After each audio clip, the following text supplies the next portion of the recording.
nụ hôn bất ngờ trao nhau ánh mắt mộng mơ, một vòng tay ấm đôi ta cùng nhau tới chân trời, thầm mong suốt đời bên em ngày hạnh phúc.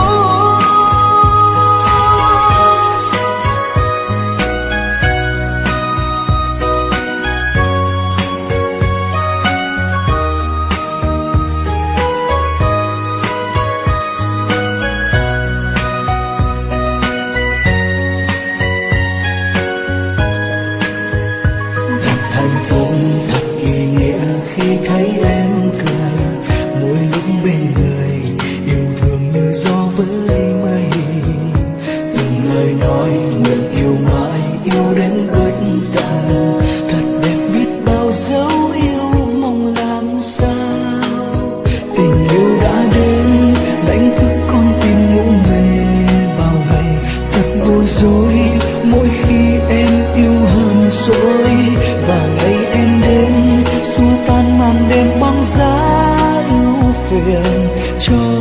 tim anh thôi không lẻ loi, từng ngày anh vẫn luôn mong chờ em cuối con đường, nụ hôn bất ngờ trao nhau ánh mắt mộng mơ, một vòng tay ấm đôi ta cùng nhau tới chân trời, thầm mong suốt đời bên em ngày hạnh phúc. Từ ngày em vẫn luôn mong chờ anh cuối con nơi cuối con đường, trao nhau ánh mắt mộng mơ, một vòng tay ấm ta cùng nhau tới chân trời, tới chân trời. bên em hạnh phúc. Từng ngày anh vẫn luôn mong chờ em cuối con đường, nụ hôn bất ngờ trao nhau ánh mắt mộng mơ, một vòng tay ấm đôi ta cùng nhau tới chân trời, thầm mong suốt đời bên em ngày hạnh phúc.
Quay lại cho nó cắt rồi đó.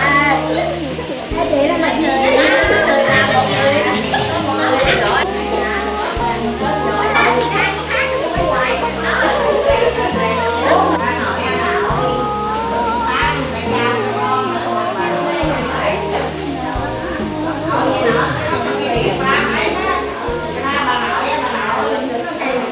vậy để coi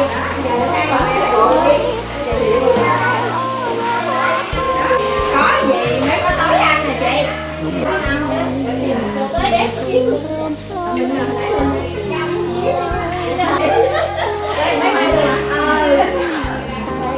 đang sáng là bà nghe bà nói gì chỉ ông bầu vậy đâu kêu á.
ក្បែរបងកុំក្តៅ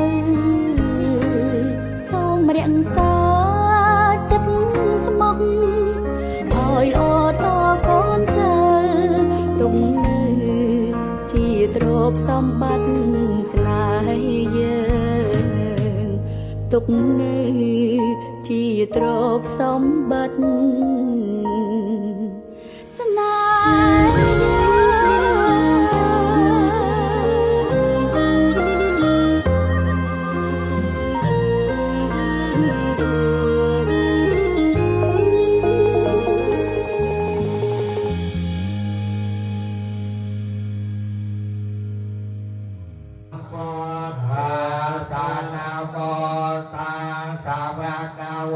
โนสุขโตโลกวิโตอนัตตารโพธิสัตว์มัสสารเตสัตตาเทวมนุสานังอุปโภภะคะเวเตตังอะระหะเตคุณสังโยตังอุปถังเสรสานามิมิตัญจพุทธังอิเมหิสักการะอภิปุจเยตาโพวิญโยหิเตตังสวากขาตาติคุณสังโยตังธรรมเมงเสรสานามิมิตัญจธรรมเมงอิเมปฏิปันโนภะคะวะโตสาวกสังโฆสุปฏิปันโนภะคะวะโตสาวกสังโฆเยยะปฏิปันโนภะคะวะโตสาวกสังโฆสามัยเยสุปฏิปันโน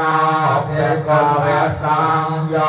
ตังสังฆังเสรสานามิ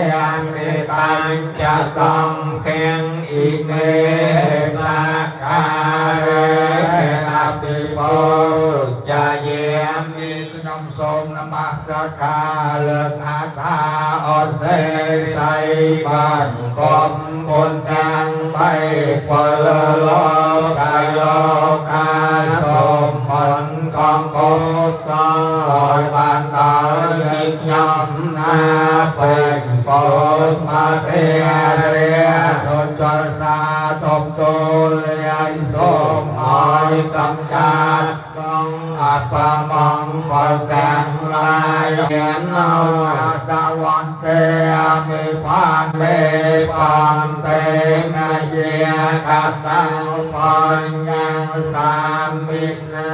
អនុមោទិតាពេសាមិណាកតាបញ្ញមាឧសាពុអមោទេមិកកវេសេឧកាសត្វេរតយេនកតាំអបរាតាំកតមេបានទេវន្ទេមេបានទេកកវេសាតាំអបរាតាំកតមេបានទេយាកតាំបញ្ញសាមិកតាំសាពុសាពុអនុមោទេមិอังวันเตวิสมวิสมนาคานาทายาเตสารเนนะสาปัญญังกังเดชะไสลังเยจามเนอนุกังกัตวาไสลังเตตโนอันเตตังอันเตวิสมวิสมนาคานาทายาเตสารเนนะสาปัญญังกัสนานากตังเนจาไสลังเยจามเนอนุกังกัตวาไสลังเตตโนอันเตตัตยามเนนะสาปัญญังกัสมานาเกตังเนจาไสลังเยจ ามะอนุกาหังกัตตวาไสลังเตทะโนอันเตนะโตสัมมาสัมพุทธัสสะนะโมตัสสะภะคะวะโตอะระหะโตสัมมาสัมพุทธัสสะนะโมตัสสะภะคะวะโตอะระหะโตสัมมาสัมพุทธัสสะนะโมตัสสะภะคะวะโตอะระหะโตสังฆจามิติสารณะกะนังปริปอนนังอันเตปานาติปาตาเวระมณีสักขาปะตังสัมมาติยามิปานาติปาตาเวระมณีสักขาปะตังสัมมาติยามิอัปปเนียเตียเนียเวระมณีสักขาปะตังสัมมาติยามิเนียเตียเนียเวระมณีสักขาปะตังสัมมาติยามิกัมเมตุมัจจาจาราเวระมณีสักขาปะตังสัมมาติยามิสมัจจาจาราเวระมณีสักขาปะตังสัมมาติยามิมุสาเวติยเวระมณีสักขาปะตังสัมมาติยามิสาเวติยเวระมณีสักขาปะตังสัมมาติยามิสุราเมรยังมัจจังปมาตฐานาเวระมณีสักขาปะตังสัมมาติยามิเพียบសូមរំលឹកនឹកដល់គុណដែលជាបារមីនៃព្រះសម្មាសម្ពុទ្ធព្រមទាំងគុណចក្រទេវរាជដែលជាស្ដេចមានពរទេវតាជាពិសេសគឺទេវតាព្រះនាមនៃរក្សាទេវីជាបត្រីទី3នៃកវណ្ណហាព្រំជាដើមដើម្បីលោកជាដឹងជាលឺតាមថែសាការពារឲ្យគូស្រករថ្មីនេះឯងឲ្យបានសេចក្តីសុខនៃចម្រើនរកស៊ីមុខរបរការងារអ្វីសូមឲ្យមានលេខមន្ទីរហើយចង់ធ្វើដល់ទៅទីណាណាសូមឲ្យថ្នាក់អបពមេទាំង8ផ្លូវមហាស្ត្រទាំងដល់ទិសទៅ3ស្ត្រដែលស្ទហស្ត្រហើយនៃណាសូមឲ្យវិញ្ញាណចាស់ចាស់បាត់បង់ទៅជាហោសកម្មសូមឲ្យជួបនៅពុទ្ធគុណទាំងឡាយប្រមការអាយុវណ្ណៈសុខៈពលៈនិងបរិពាណព្រមទាំងសម្បត្តិទាំងឡាយវេវិការសម្បត្តិមនុស្សសម្បត្តិទេវតាសម្បត្តិអមតៈព្រមនិព្វានកំបីក្លៀនឡើយហងមេតតេយំពេធម្មងសារណង្គាចាមេតតេយំពេសង្ឃាសារណង្គាចាមេសម្ពុទ្ធេអតវិសញ្ចទ្វាទាសញ្ចសហសកេបញ្ចសតសហសានិនមិមិសេរសាហន្តេសង្ឃមញ្ចសង្ឃចាតរេនិនមិមិហង្នមការៈដោភិវេណហន្តវាសាតេអបតវេអនេកាអន្តរិយាពេវិញ្ញាណសេសតោសង្ឃធេបញ្ចបញ្ញសញ្ចចតវិសតសហសកេតេសសតសហសានិនមិមិសរិសាអហន្តេសសហសកេវិសតសតសហសានិនមិមិសរិសាអហន្តេសង្ឃមញ្ចសង្ឃចាតរេនិនមិមហនមកន្តចតតិសរណសារណាអេតលោកន្តរិវេភូមិភូមិចទេវេកុណកនកណោยวดาสัพพกาลังเอเตอายันโตเตวิวรกันกมเยเมโรเรเจวสันตสันตสันตสเหตุมุนิวรวายจานันโสตเมกันสเมกันสัพเพสุจักวาเลสุยักขาเตเวียจะพรหมโนยังอมเหกตังวัญญังสัพพสัมปติสัพเพกันสัพเตตังอนุโมทตวาสเมเกสัสเนรตาปมาตเรตาหอนตราคาสวสิสตสาสนาสจโลกาสวัสดิภวันตสัพเตสาสนาปจโลกันจเตเวียราคันตสัพเตโสทังหอนตสกขิสัพเพปริวาเรเหตโนอเนเคียสมนาหอนตสหสัพเพเยเตเพยัญจเตเวเตสวสานิจันตยันสตเตวตาจราสังจันตยันตาเป็นเนตัญเยวพรหมเนเวสนายังโลกเนียทอเตเสส ติสาปะปะปะเนเวียสนังยังโสตัวสาปะโตเค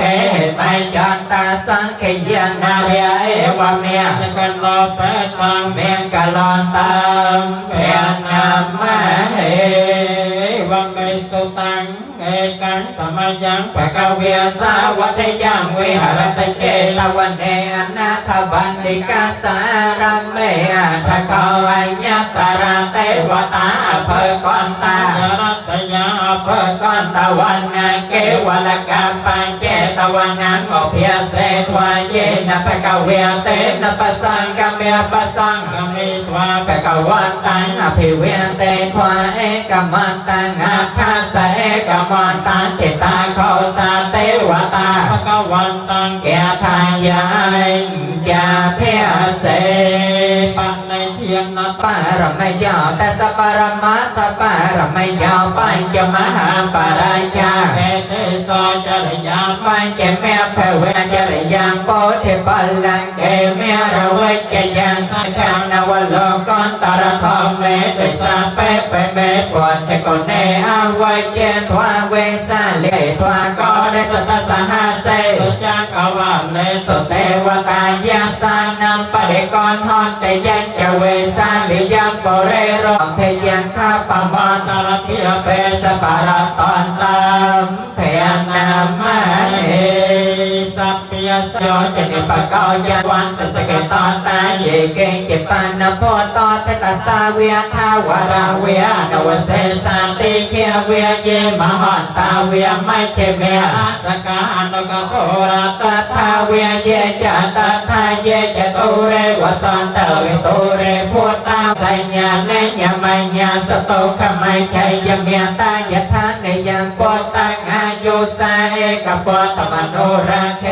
วังกุสาปะโพเตสเมนะสัมเพวเยปริมาณังเมตัญจะสาปะโลกัสมังเมนะสัมเพวเยปริมาณังงอนแข้งอัทโทจะเตยยัญญาสัมเพทังอเวรังสปะทังตัทธังจารันติสันโนเวียสยานโนเวียเยวตาสวิกตมะโตเอตัสตังอัทธังไทยปรมเมตังวิหารังเอธเมียวตาไทยจานปะวันนาปัทวะปะเพียสาวตังตันนามาสามิหาเรสวันนาปัทวะปะเพียสันตยัญจโกตาวิหาเรมัตวสังวรตังเยพระมนาเวตกสาปะทอมเมเตเมนมัตตยมังปังเลยอนตนะมัตถโพธิยานะโมตโพธิยานะโมวิมานานะนะโมเตสนะโมโรเวียสมกัมปัญญิเตกริเมฆลังก็เตตะโครัสเสนะเมียรันเตอเนียติธรรมวิธีเนียตอนเตเจสาเปเวตเตยังมังกะเลียนิองคังเทวันเตยอยันปัตวามุนันโตตอนเตเจสาเปเวตเตยังมังกะเลียกวิวิเทียนนิจปาตเวียนิโมกังสุขังอัตกัมเมยนาโรสัพพัญโยตเตยังมังกะลังยังกัญจรตนังโลเกเวจตวิเวทังปตรตนังปตสมัยโนติตัสมาโสไทกวันตเตยังกัญจรตนังโลเกเวจตวิเวทังปตรตนังธรรมสมัยโนติตัสมาโสไทกวันตเตยังกัญจรตนังโลเกเวจตวิเวทังปตรตนังสังฆสมัยโนติตัสมาโสไทเทวันโตเตยันตันนิมุตตังอวมังกัลัญจะยาจามันเนียปอสกนาสสะโทปาปะกะหอสเปนังอกอนตังปวดเทียนโนเพียเวนทอมเมียโนเพียเว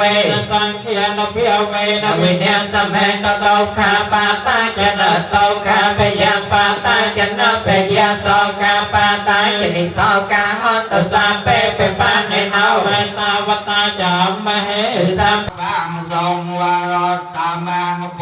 เตโยมังโอตมังเกนวันเตอังตามัญจโตวิรังโอโตธรรมโมขัมปตุตังมะมังโอตมังโตตมังสังโยภาริโตโตสาสังโฆปริปุเรนติสาการังเอวเมวัยโตนังเป ตานังปะกาปะเตจตังปาติตังเปโพเรนตุสังฆาปาจันโตปันนรสายธามณิโกตรสายธาวิวาจันตสัพพะโรโกอิเกยุกาภวะภวะตนะไสเลสนัยกรบเนีย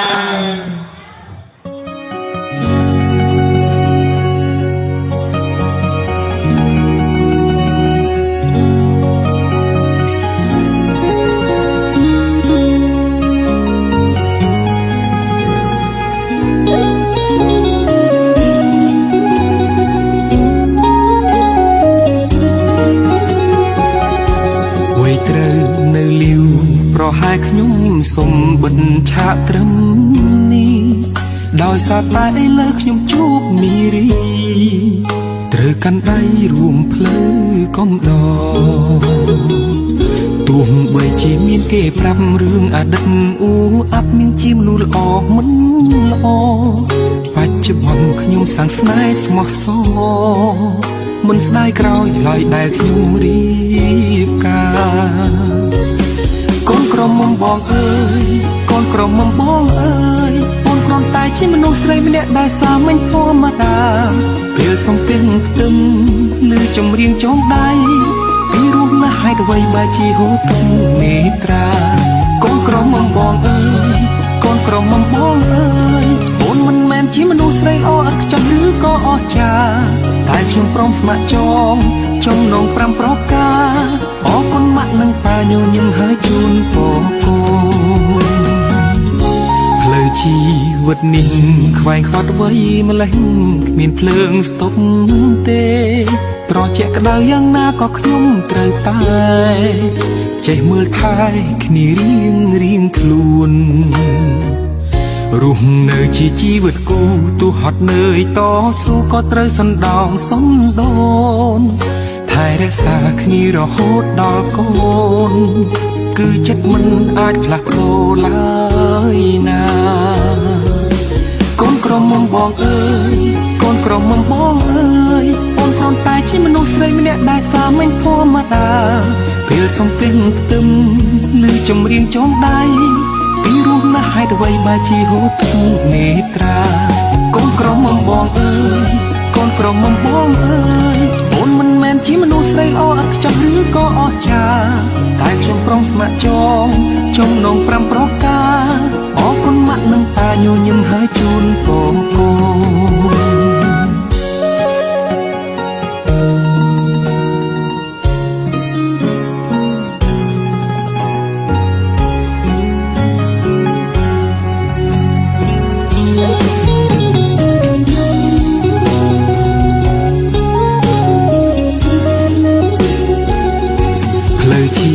វិតនេះខ្វែងខ្វាត់អ្វីម្លេះគ្មានភ្លើងស្ទប់ទេត្រជាក់ក្តៅយ៉ាងណាក៏ខ្ញុំត្រូវតែចេះមើលថែគ្នារៀងខ្លួនរស់នៅជាជីវិតគូទោះហត់នឿយតស៊ូក៏ត្រូវសណ្ដោងសំដូនថែរក្សាគ្នារហូតដល់កូនគឺចិត្តមិនអាចផ្លាស់ប្ដូរឡើយណា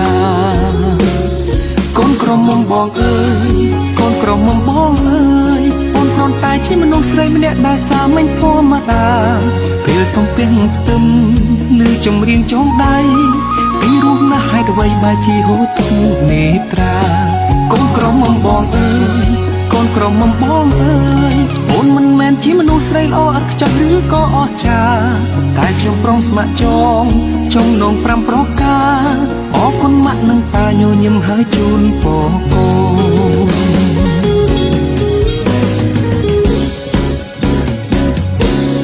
កូនក្រមុំបងអើយកូនក្រមុំបងអើយអូនគ្រាន់តែជាមនុស្សស្រីម្នាក់ដែលសាមញ្ញធម្មតាពេលសំទិញផ្ទឹមឬចម្រៀងចងដៃពីរស់ណាស់ហេតុអ្វីបើជាហូរទឹកនេត្រាកូនក្រមុំបងអើយកូនក្រមុំបងអើយអូនមិនមែនជាមនុស្សស្រីល្អឥតខ្ចោះឬក៏អស្ចារ្យតែខ្ញុំព្រមស្ម័គ្រចង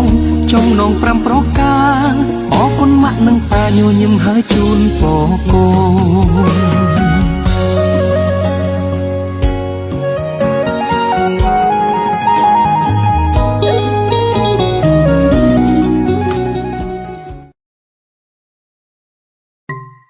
ច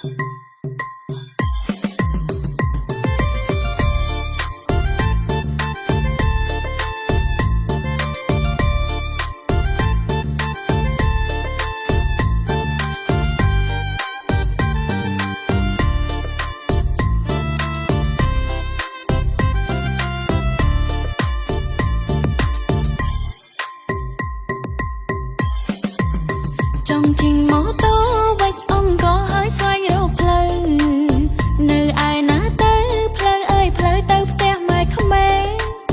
នៅឆ្ងាយឬចិត្តគៀកជើងមុងឬជាប់ជើងមេឃខំឆែកតាមម៉ែក៏នៅតែអត់ឃើញផ្លូវសងផ្លូវទៅសាលាផ្លូវវត្តផ្លូវផ្សារខ្ញុំស្គាល់ឡើងសុំដឿងហែមគៀនកងស្គាល់គ្រប់កលិតកលោះអត់តត្រង់ណាតែផ្លូវទៅផ្ទះម៉ែក្មេកនៅឯណាឬក៏អ្នកណាយកផ្លូវនោះលាក់ទុកបាត់ហើយបាយវត្តបាយផ្សារបាយផ្ទាំងបាយសាលាខ្ញុំហូបអង្ហើយអាយុជាង30ផ្លាយប៉ុន្តែនៅឡើយហូបបាយផ្ទះម៉ែក្មេករសជាតិយ៉ាងណាចង់ដឹងប៉ុនពេកសម្លបាយម៉ែក្មេកតាសាបឬមួយក៏ប្រៃតែគិតយូរទៅមានម៉ែតែមួយចេះយប់ចេះថ្ងៃរកថែមធ្វើអីមិនស្រួលព្រួតចេះໄວអត់បានដេកទ្រាំទុកអ្នកក្រមុំនោមដាក់ស្លឹកចេកម៉ែបង្កើតម៉ែក្មេកសុទ្ធតែបងប្អូនជីដូនមួយខ្លា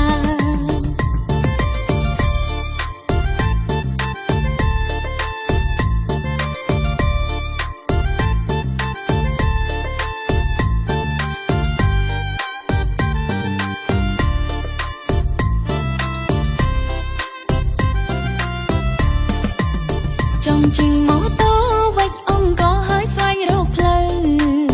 នៅឯណាទៅផ្លូវអើយផ្លូវទៅផ្ទះម៉ែក្មេងនៅឆ្ងាយឬចិត្តគៀកជើងមុងឬជាប់ជើងមេឃខំឆែកតាមម៉ែក៏នៅតែអត់ឃើញផ្លូវសងផ្លូវទៅសាលាផ្លូវវត្តផ្លូវផ្សារខ្ញុំស្គាល់ឡើងសុំដឿងហែមគៀនកងស្គាល់គ្រប់កលិតកលោះអត់តត្រង់ណាតែផ្លូវទៅផ្ទះម៉ែក្មេកនៅឯណាឬក៏អ្នកណាយកផ្លូវនោះលាក់ទុកបាត់ហើយបាយវត្តបាយផ្សារបាយផ្ទាំងបាយសាលាខ្ញុំហូបអង្ហើយអាយុជាង30ផ្លាយប៉ុន្តែនៅឡើយហូបបាយផ្ទះម៉ែក្មេករសជាតិយ៉ាងណាចង់ដឹងប៉ុនពេកសម្លបាយម៉ែក្មេកតាសាបឬមួយក៏ប្រៃតែគិតយូរទៅមានម៉ែតែមួយចេះយប់ចេះថ្ងៃរកថែមធ្វើអីមិនស្រួលព្រួតចេះໄວអត់បានដេកទ្រាំទុកអ្នកក្រមុំនោមដាក់ស្លឹកចេកម៉ែបង្កើតម៉ែក្មេកសុទ្ធតែបងប្អូនជីដូនមួយខ្លា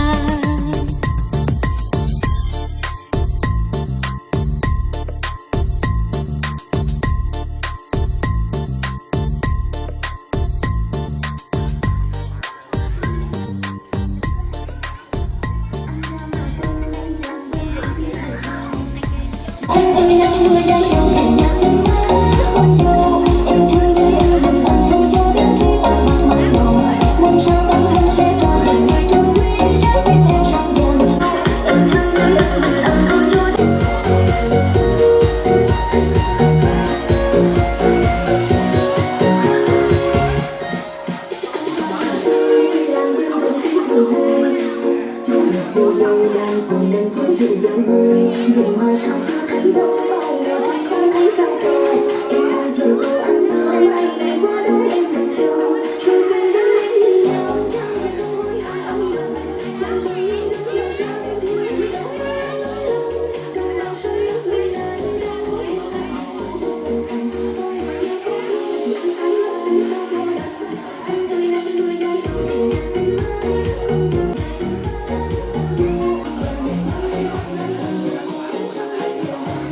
ม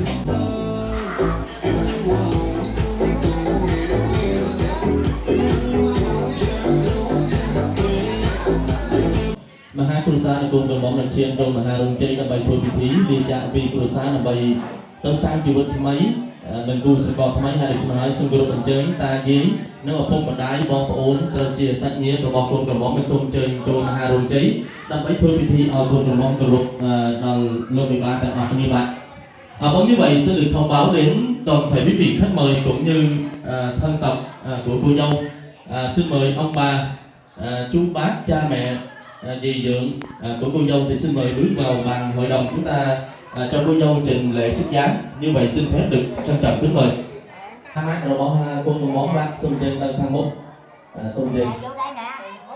Và mấy lan phần lưng liên tiếng lan thốt, mấy ơi cô món cô đông luôn 13 tầng học như bạn xung trên. Nhân dịp ngày chiều về lý đó ngày bà con nồi đã khăn được giao ra áo trắng thì các hôm nay thầy tu người dưa sát trong cư xa bọn hợp vi các bạn chặt tập vị thí là người lớn là vậy. Đi cha ra đây. Cha mày kêu lát tới con sao? bạn trong bọn hợp vi qua lời đây của lòng đâu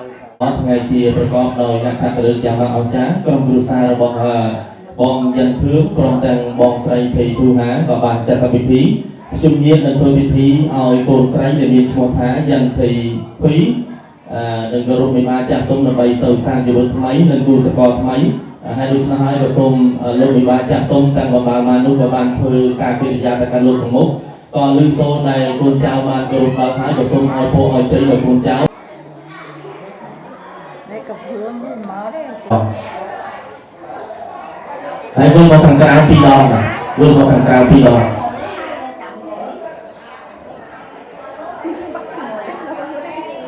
Đây là bay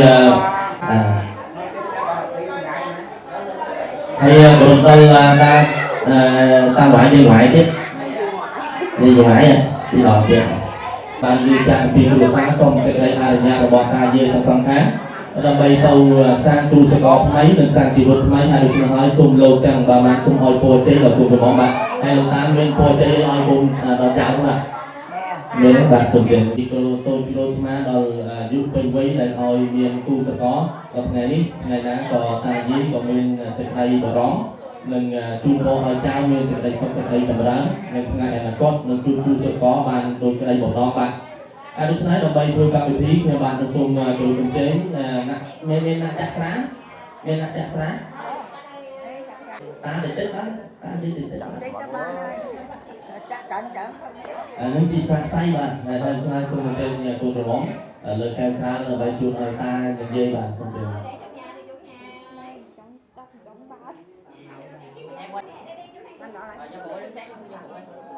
mà sao lưng nội luôn không? Ông ơi ông bà ơi. Ba, Thắng ơi. Bữa nay bà nội với cái bà ngoại đó. Xin mời. Con cắt hình tích cho ba này. Cắt hình tích cho ba này.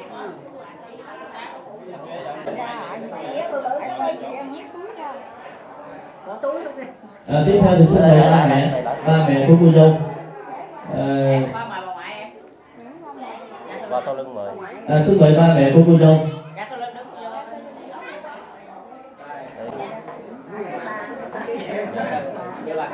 Hai đứa sát lại giúp anh nha, hai đứa sát lại. Bà ơi bà. Cháu mình rồi. Bà ơi chụp hình máy. Bà ơi bà. Chụp hình. Chụp hình. Dạ rồi. Chụp hình năng lượng luôn anh bà ơi, năng lượng luôn. Bà trên bà thê á. Dạ. Đó dạ. Cô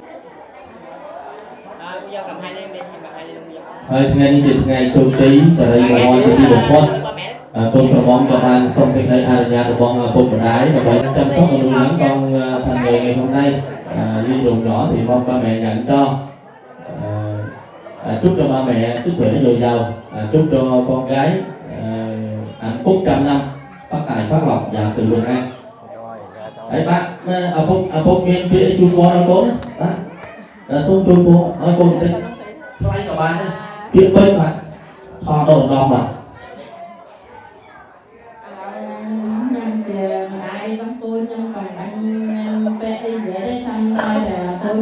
vô thuê ông sức sải ở đây sải thuê cho nó là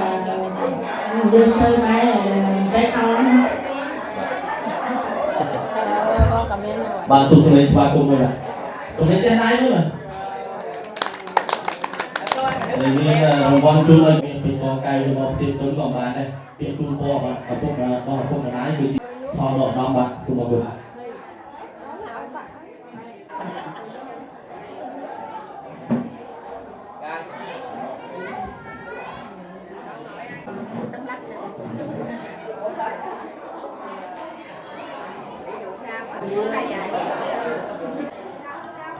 tiếp theo thì đâu chúng ta chuẩn bị cho cô dâu đáp lễ trình lễ xuất giá. Xin mời cô chú đặt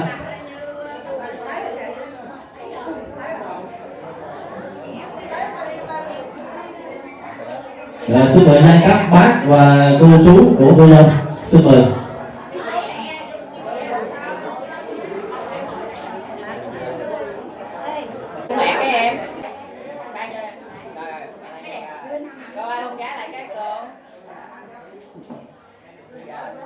Cho cô dâu đáp lễ trình lễ xuất giá xin mời. Vô lên đi chị Tư, lên uống rượu luôn đi chị Tư. Vô đi. Tư trên Ba Thê. Tư Ba Thê quá. Hai vợ chồng chứ. Có cặp mà. Chị vô trong đứng này chị. Và tiếp theo thì xin mời dây các cậu vợ của cô dâu chuẩn bị. Mình cầm đi rượu trên tấm hình nha.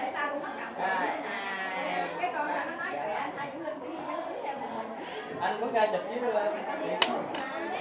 kiểu như bữa Đủ mà. Chú dính là mấy? không có dính đâu, có nhiều đó. Đầu tiên là cô chú, bác và cô chú, rồi xong cô chú rồi tới cụ vợ. Hai anh ơi, cầm rượu. Để nhiêu? Anh ơi, anh máy giúp em cho anh ơi. Ai biết? Đấy nè, chị Năm đây. Chị Năm rồi bằng chữa này, nó bắt thêm rồi bằng chữa ảnh. Vô đi.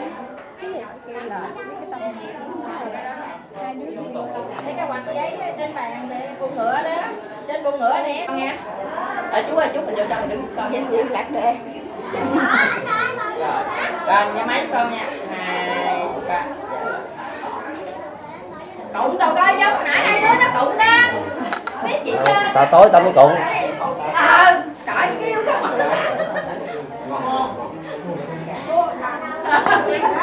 Xin anh đó. Rồi anh chị em, ngồi đây ngồi em xin đứng mặt chứ. Dạ. Rồi, nhà máy giúp em nha. Trời ơi mới lui làm vô. Ngày hôm nay có thể là mời hơi thiếu sót nhưng mà mời chung nha, bên chung hết là gia các cậu vợ. Trời ơi trời, nói giờ chua miệng muốn cắt rồi. Anh cười không thấy răng. Thấy răng hả? Không giấu rồi. Còn vị nào nữa không ạ? 7. Còn nhiều lắm mày. Đâu rồi? 7, có 7, có 7 đâu.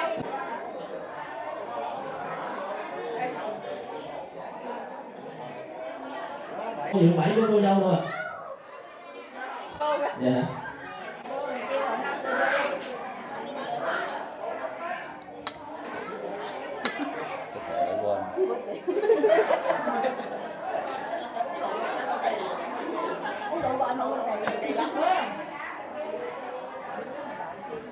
Tiếp theo thì xin mời những ai là các bậc là cô chú, cậu vợ, dì dượng của cô dâu thì xin mời tiến về bàn lễ cho cô dâu đáp lễ. Còn vị nào nữa không ạ? Út Minh nữa. Chưa mà, Út mà chưa.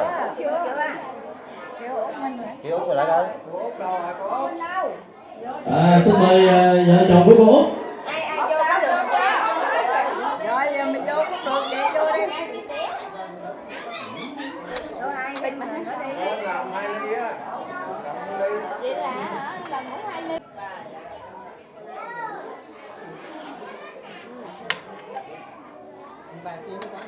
trong nghề uống thấy ngon á. Rồi hoài đó kêu vô cho vợ. Đánh nhanh cốt lẹn đi. Rồi hoài. Sức bây giờ cho quốc ổ năm mà. Ông cái ơi. Đưa mày kêu ông hoài lại vô cho tao. Đây là quốc ổ. Dạ anh chị ơi, anh trên tấm hình nè.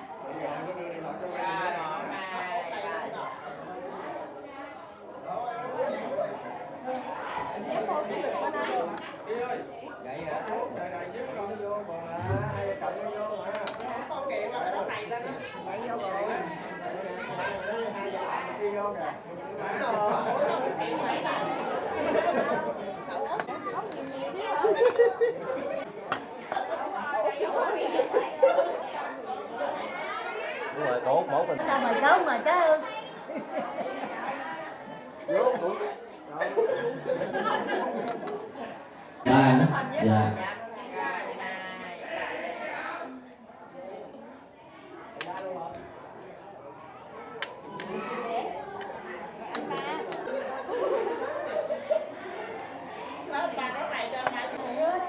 Đi bao. đã. Trời đưa. Rồi ha. Còn nữa không?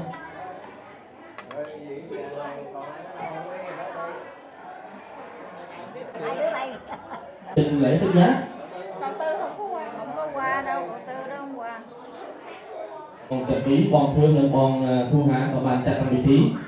Trung niên làm thơ làm vị trí ở bên phía sầm răng là tôn sấy. Để nhiên thôi thà dàn vị trí nên bàn thì cung soi mấy phép để dìa từ môi nên nắp còn lót. Nguyên tăng kỳ hai lúc nào có sung po chơi sấy sụt sấy rồi bọn hà lô. Mình ba đây sắp bắt mong lọt tao hỏi sung hồi po chơi cô rồi bọn nếu bàn sạch đây sóc sạch đây chậm rãi nên sụt thắt một con nên từ môi nên tôi một lo nên bàn ở ngày là con bàn đôi sạch đây bậc na còn bay từ lượt là bạn. Ở trong bên đi bàn thôi thì trong hai có sung không đồng bay của tôi nơi hôm ha để trong đưa xa bàn tệ tôi bạc sung gì. Về bây giờ. Rồi.